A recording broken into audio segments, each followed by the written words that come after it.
हमारा टॉपिक है particle in 3 dimensional box. जिस तरह से हमने 1 डायमेंशनल बॉक्स वाले आर्टिकल को सॉल्व किया था, लगभग उसी तरह से 3 डायमेंशनल वाले आर्टिकल को सॉल्व होगा, लेकिन इसके अंदर एक नई टर्म को हम डिस्कस करेंगे जिसका नाम है डीजेनरेसी या अपभ्रष्टता। उसके अलावा लगभग सारा का सारा डेरिवेशन सेम है।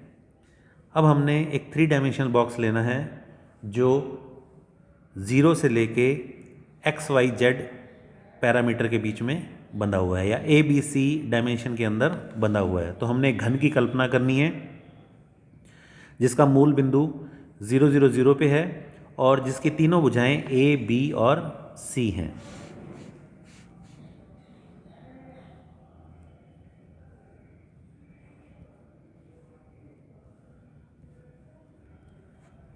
तो ये हमने घन बना दिया। ये इसका मूल बिंदु मान लिया O 0 0 0। x दिशा के अंदर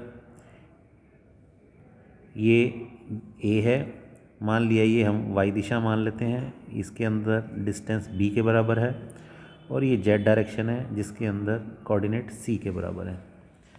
तो इस 1 डायमेंशनल बॉक्स की कल्पना करनी है हमने, 3 डायमेंशनल बॉक्स की इमेजिनेशन करनी है क्यूब की, जिसके अंदर पार्टिकल इस बॉक्स के अंदर ही एग्जिस्ट करता है। इसके बॉक्स के अंदर जो पोटेंशियल का मान है XYZ के लिए, उसकी वैल्यू 0 के बराबर है और किसी और जगह पर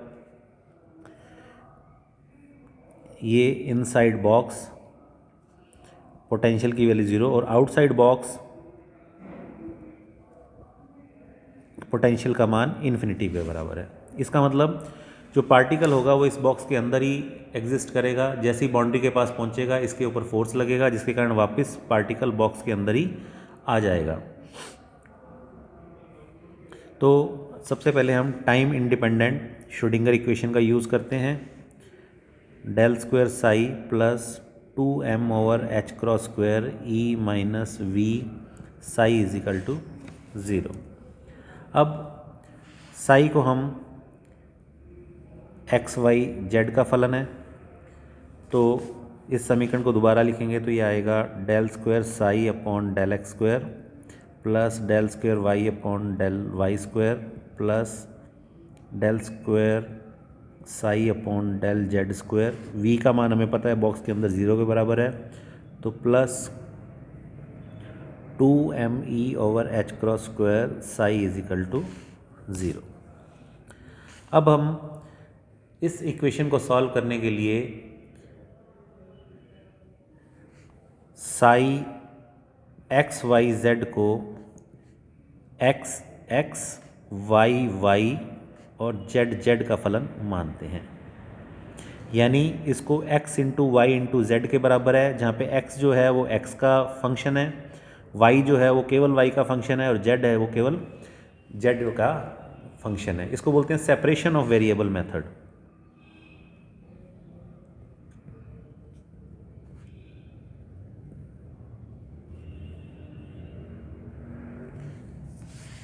तो ये वाला मान साई का ऊपर वाली समीकरण में रखेंगे और सॉल्व करेंगे तो हमारे पास समीकरण आएगी 1/x del square psi upon del x² plus 1/y del square psi upon del y² plus 1/Z del square psi नहीं आएगा, del square capital X upon small x² del square capital Y upon del y² del square capital Z upon del z² is equal to minus 2me/h² psi is equal to 0। Psi नहीं आएगा यहाँ पे क्योंकि साई से हमने divide कर दिया। अब लेफ्ट हैंड वाली साइड XYZ का फंक्शन है और राइट हैंड साइड जो है वो E का फंक्शन है, तो दोनों सेपरेट फंक्शन है। तो हम इस क्वांटिटी को एक वेरिएबल के बराबर मान सकते हैं। तो इसको कैसे लिखा जा सकता है, 1/x del square psi upon del x² plus k² is equal to 0। यहाँ पे k² किसके बराबर है, k² है 2mex/h² के बराबर है।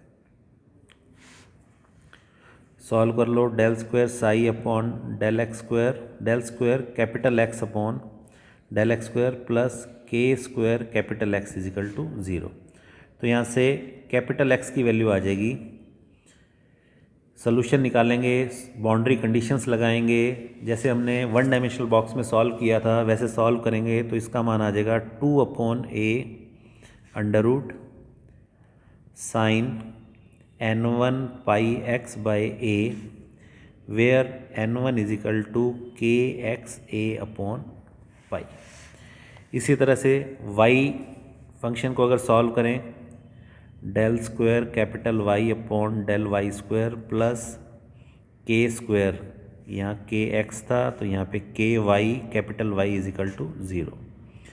तो बाउंड्री कंडीशन लगाने के बाद कैपिटल वाई का मान आएगा 2/b under root sine n2 pi y upon b where n2 is equal to k y b upon pi के बराबर। इसी तरह से del square z upon del z square plus k z square z is equal to 0। यहाँ से capital z का मान आ जाएगा 2/c under root sine n z pi z upon c where n3 where n3 is equal to k z c upon pi k equal. अब हमें पता है साई का मान किसके बराबर है, साई का मान capital x into capital y into capital z के बराबर है। तो ये capital x capital y capital z का मान ऊपर वाले समीकरण से रख देंगे तो साई की वैल्यू हमारे पास आ जाएगी 8/ABC under root sine n1 pi x by a into sine n2 pi by b into y into sine n3 pi by c into z. तो ये हमारे पास आ गया फंक्शन साई का मान। हम मान लेते हैं let a is equal to b is equal to c, यानी हमने घनाभ की जगह एक घन ले लिया, एक क्यूब की कल्पना कर ली जिसकी सभी भुजाएं जो हैं वो बराबर हैं। तो हमारे पास साई का मान किसके बराबर आ जाएगा, तो साई की वैल्यू आ जाएगी 8/a cube under root sine n1 pi x by a sine n2 pi y by b into sine n3 pi z by c. अब हमने एक टर्म डिफाइन करनी है जिसको बोलते हैं डीजेनरेसी। जैसे हमने एनर्जी का मान निकालें तो एनर्जी का मान किसके बराबर होगा, एनर्जी की वैल्यू निकालें तो एनर्जी की वैल्यू आ जाएगी हमारे पास m square pi square h cross square upon 2ma square. यहाँ पे n स्क्वायर का मान किसके बराबर है, when n square is equal to n1 square plus n2 square plus n3 square. तो E n is equal to n1 square plus n2 square plus n3 square pi square h cross square upon 2ma square के बराबर। अब इसके अंदर हम अगर energy की values निकालें तो हम देखते हैं कि कुछ स्टेट ऐसी हैं जिसके लिए एनर्जी का मान समान आता है।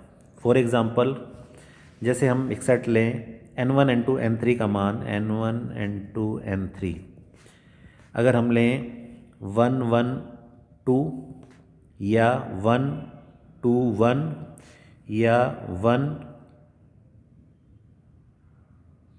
2 1 1, इन तीनों स्टेट्स के लिए एनर्जी का जो मान आएगा वो सेम आएगा। लेकिन ये स्टेट्स क्या हैं, अलग अलग हैं। एक में n1 का मान 1 1 2 है, n1 n2 n3 का मान एक में 1 2 1 है, एक में 2 1 1 के बराबर है।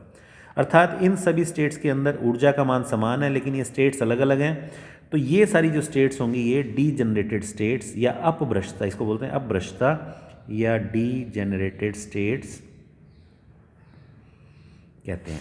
तो n1 n2 n3 के 1 1 2 मान के लिए डीजेनरेसी कितनी आएगी, 3 के बराबर आएगी। और एनर्जी का मान निकालें तो ऊर्जा का मान हमारे पास आ जाएगा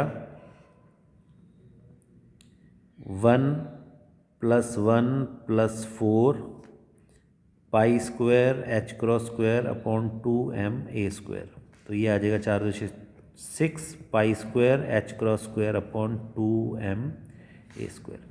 तो ये जो ऊर्जा का मान है ये इतना होगा, और किन किन अवस्थाओं के लिए होगा? 112 के लिए, 121 के लिए और 211 के लिए।